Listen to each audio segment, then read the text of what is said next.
talk about the Sparks because I feel like we haven't really mentioned them much on the pod. For obvious reasons, right? They're 4-11 this season. Tyler, I gave you some credit for your early season take about Chicago and LA maybe making mistakes and trying to accelerate their rebuilds a little bit too quickly. My thing with LA has always been wait till Cam Brink is back before we render a full opinion. But I'm starting to get it to the place where I don't know if Cam Brink is going to be the fix-all for this. Are the Sparks just cooked this year? Are we at a point where a team that has Rickea Jackson, De'Arica Hamby, and Kelsey Plum, we can just kind of count out this season? That's pretty remarkable given what that actually sounds like on paper. Yeah. Yes. I feel like that's kind of where we're at. I didn't really, look, I'm a toot the horn because I didn't see the vision with this. You could have Dominique Malonga. Dominique Malonga was right there to pair with Rickea Jackson, to pair with Cameron Brink. And I don't think that Cameron Brink is going to come in here and fix this because it's just, generally speaking, this is a good team. Like on paper, they are good players on this team. I simply don't think, and look, I was one of Kelsey Plum's first true believers. Okay. So if you've been around, if you know the lore, it was KP time for real. Nah. I just don't think she's a number one player on a team that can go and be truly successful. And that's fine. I just don't see her in that role. I don't think that this style of guard in the WNBA right now can go and be that. I just don't see the vision with that. And because of that, as you kind of work your way down the roster, you have good players, right? You have good players. If you're matching up, generally speaking, against the playoff teams in the WNBA, if you're going across the starting lineup, how many of those matchups do you feel like you're winning? Because I don't feel like there's a ton. If you're going against Minnesota, I'm picking majority of Minnesota starting line. New York, I'm picking you keep going down the roster and there's certain teams like Phoenix, maybe on paper you have bigger names and everything, but the way Phoenix is operating is completely outdoing whatever you're doing. I don't think that this team made any sense to go and try and win now. I know that they don't have their pick, the draft picks in the future are muddy and everything, but you could have just drafted Dominique Malonga, and I'll never get over that.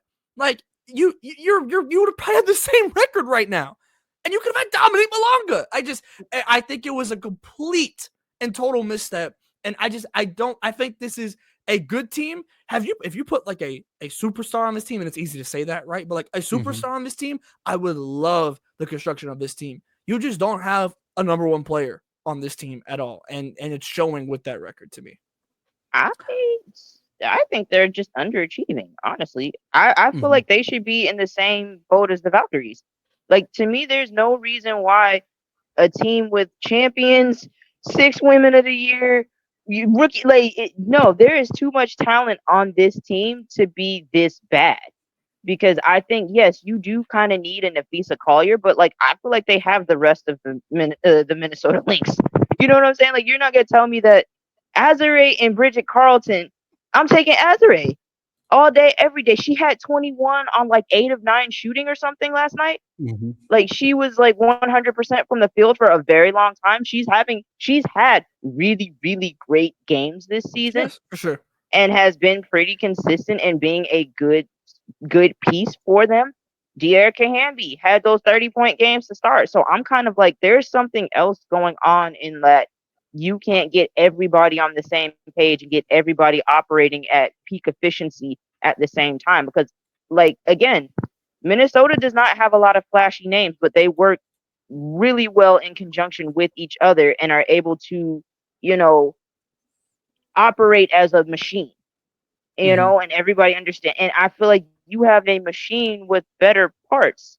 So I'm kind of on paper, it should make sense that Kelsey Plum, I think Kelsey Plum can be a number one option. She's consistently, that's the question. Okay. And I guess, okay, hold on. I'm talking it out now.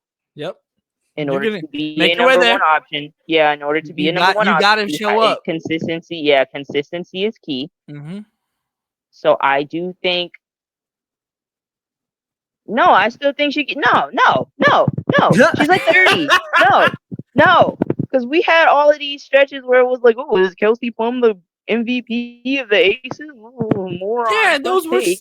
were bad conversations. But she was having good games, so I think it is possible. And this was supposed to be the role where she got to show she could be that number one option. I think hypothetically, theoretically, idealistically, all of that stuff, they should be better than what they are.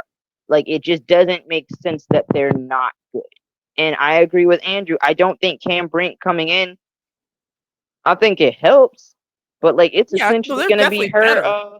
Yeah, but like it's essentially going to be her rookie season. She's going to foul out. Like that's just what comes in with. She knows with it. Her. Everybody, that's the scout. She gonna foul out. So it's like you still gotta like get her acclimated. So I don't quite understand with the draft coming up in this, that, the third, because they got some high picks coming up, right? No, they don't own their pick next season. Oh, they don't own. Well, then they don't need it. Because I'm like, I don't know what y'all add now. Use what you got. You have food at home. But that's Make the something. problem. That's the problem is that like you went to go and try and win this year. Like that was kind of part of this whole thing. But you then risk the long term. You just have two different timelines right now. You have Hamby and KP, and then you have Rakia and Cam. And if you could have just moved KP, you moved the KP timeline over to Dominique Belonga joining the Cameron Brink and Rakia timeline, like you're just setting yourself up for so much more success. I'll never like there's a certain level of patience I feel like you had to have, especially in a year where everyone's going to retool. Like, so you can go and get these players on small deals, have them under contract, and Lord knows what the WNBA is going to look like next year. So all this could just not matter. But like, I think that there was a level of patience that was lacked in this offseason because of the new CBA, I think. And the Sparks and the Sky really are the two teams that have just pissed me off the most about it. I think lock the door and cuss them out. I think giving away Leroux was the thing that if I have to look back on it now, I'm like, damn, could have used her while you're waiting for Cam Second Brink worst in blocks, by the way, right now, the Sparks. Yeah. Well, they don't have any rim protection. They don't have any rim protection, and that's what you're waiting for when Cam returns. But as you mentioned, Shawnee, like the foul trouble has followed her all the way from Stanford. Like it didn't get better when she started in the W. Like the flashes were there, but the problem with her under Kurt Miller was that she couldn't stay on the floor because she was in foul trouble so often.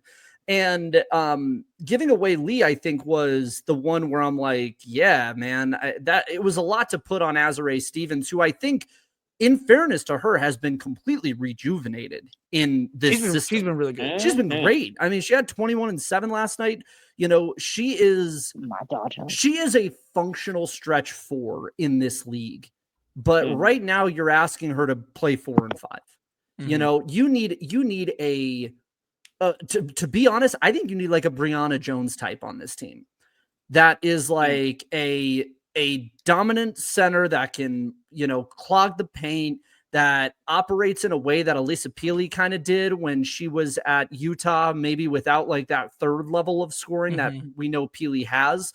But just like big, long, tall, and allows Azurá to kind of operate in a more offensive minded space that she's really succeeded in this year. I feel like the tough thing with the Sparks is I don't know, given the fact that this is going to be, you know, a total Wild West next season in terms of the amount of free agents on the board. I don't know if this was like a go all into win now move, or if it was more of like we're going to make a sales pitch this year on our core and to our veteran group, because there's so many players on the board. You know, Plum's contract is up, Azuré's contract, like almost the entire league is a free agent next season. So there's a lot of different places that you can go with this. If you are LA, that I think there is a reason for optimism in the long term. I think I need to see it with an actual center on the team.